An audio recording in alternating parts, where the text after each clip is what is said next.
अस्सलाम वालेकुम viewers, this is Abdul Qadir और आज हम फर्स्ट ईयर की बुक में से चैप्टर नंबर 9 स्टार्ट करने जा रहे हैं।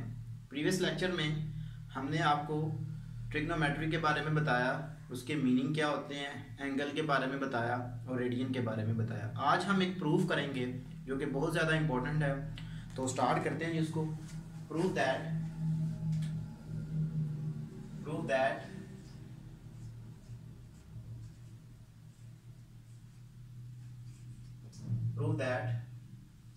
Theta is equal to L over R. इसको हमने प्रूफ करना है।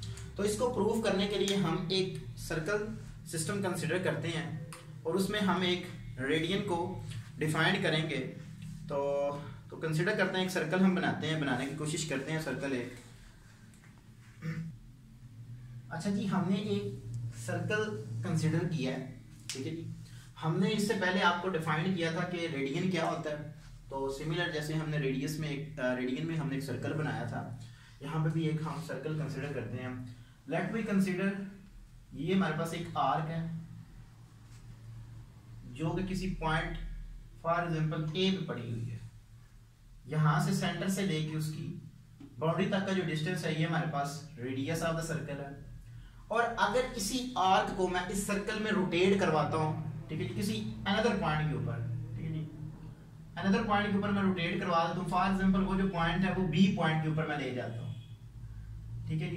तो इनके दरमियान जो एंगल बनता है वो कितना बनता है जी? 1 रेडियन बनता है। ये हमने डिफाइन भी किया था। ये हमारे पास एंगल कितना बनता है जी? 1 रेडियन बनता है।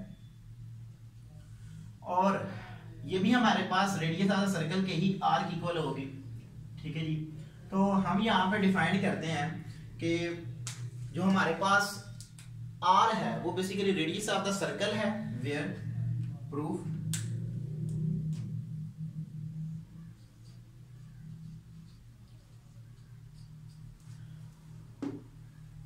आर जो है वो हमारे पास रेडियस ऑफ द सर्कल है, ठीक है जी। R is the radius of circle and L is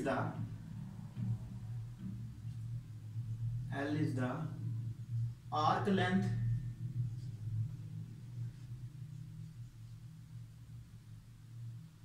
and theta is the angle जो कि हम सेंटर से मेजर करते हैं जी।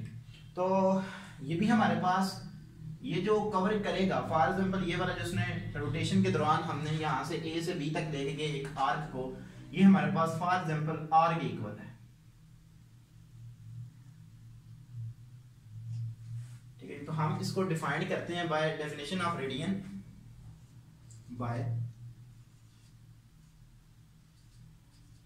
Definition of radian. हमारे पास क्या रेडियन की डेफिनेशन है? एन एंगल, क्योंकि जो एंगल जो है वो हमारा 1 रेडियन है। N angle of 1 radian subtended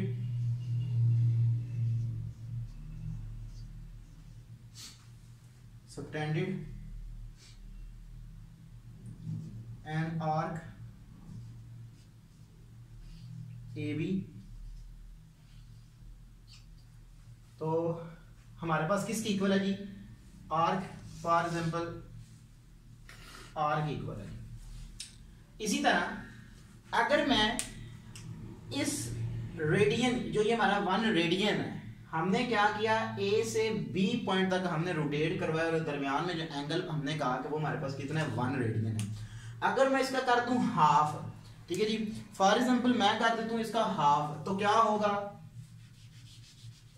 ठीक है जी, हमारे पास जो एंगल होगा यानी कि रेडियन जो बनेगा वो भी क्या हो जाएगा? हाफ हो जाएगा। यानी कि उसका हमारे पास पहले हमारे पास इस पॉइंट के ऊपर था, अगर मैं अब फॉर एग्जांपल इसी पॉइंट को अब इस पॉइंट के ऊपर ले आता हूं, यानी कि उसका मैं हाफ कर देता हूं।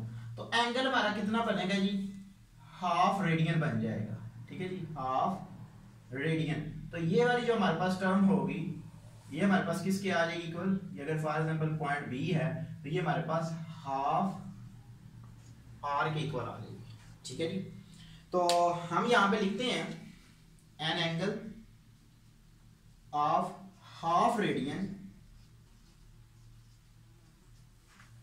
Subtended arc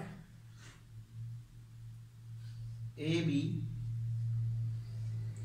is equal to half R आ जाएगा, ठीक है जी। अगर मैं देखें हम एक यहाँ पे ये कंसिडर करना चाह रहे हैं कि जिस तरह हम एक नंबर सिस्टम में बात करते हैं कि एक नंबर को हम अगर सम आप ऐड कुछ चीज़ें हम ऐड कर रहे हैं, ठीक है जी, 1 + 2 + 3, ठीक है जी, अप टू सो ऑन हम n टाइम तक चले जाते हैं। इसी तरह कुछ इस प्रूफ में भी हम इसी तरह ही कुछ करेंगे। अब अगर फॉर एग्जांपल मैं करता हूँ कि पहले हमने क्या किया, इसका हाफ किया है। अब अगर मैं इसी एंगल को क्या कर दूं, इसी एंगल को यानी कि 2 टाइम इंक्रीज कर दूं, यानी कि पहले इस पॉइंट के ऊपर था 1 रेडियन के था, अगर मैं मजीद इसको अगेन रोटेट करवा दूं 2 टाइम, ठीक है जी, तो हमारे पास जो रेडियन होगा वो कितना होगा जी, 2 रेडियन होगा। तो देखते हैं जी फॉर एग्जांपल अगर मैं इसी पॉइंट को इस टाइम तक रोटेट करवा दे दूं एट अ पॉइंट बी के ऊपर, ठीक है जी, तो जो अब हमारा एंगल बनेगा वो कितना बनेगा, वो हमारा बनेगा 2 रेडियन। तो ये वाली जो हमारे पास आर्क होगी, ये उसने जो डिस्टेंस कवर किया होगा ये अब हाफ नहीं रहेगा, ये हमारे पास कितना आ जाएगा जी, ये हमारे पास 2r आ जाएगा, ठीक है जी। तो हम यहां पे ये भी लिख देते हैं कि an angle 2 radian subtended an arc AB is equal to 2r आ जाएगा। इसी तरह 3r आ जाएगा, 4r आ जाएगा, up to so on n time तक आ जाएगा।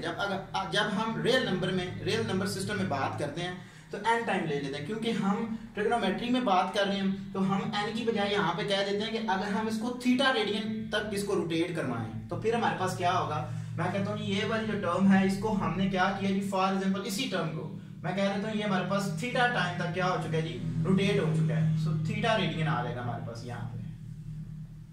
तो फिर जो हमारे पास ये आर्क होगी A to B, ये हमारे पास किसकी इक्वल आ जाएगी, थीटा आर की इक्वल आ जाएगी, ठीक है जी। और हमने ऑलरेडी बताया हुआ है कि जो L है वो the length of the L is the arc length and theta is the angle. तो हम यहां पे लिख देते हैं जी and theta radian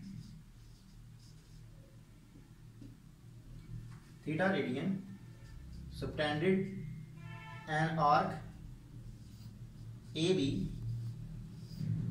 is equal to theta R. और AB हम कह देते हैं कि लेंथ ऑफ द सर्कल है, तो हम यहाँ पे L लगा देते हैं जी, L इज इक्वल टू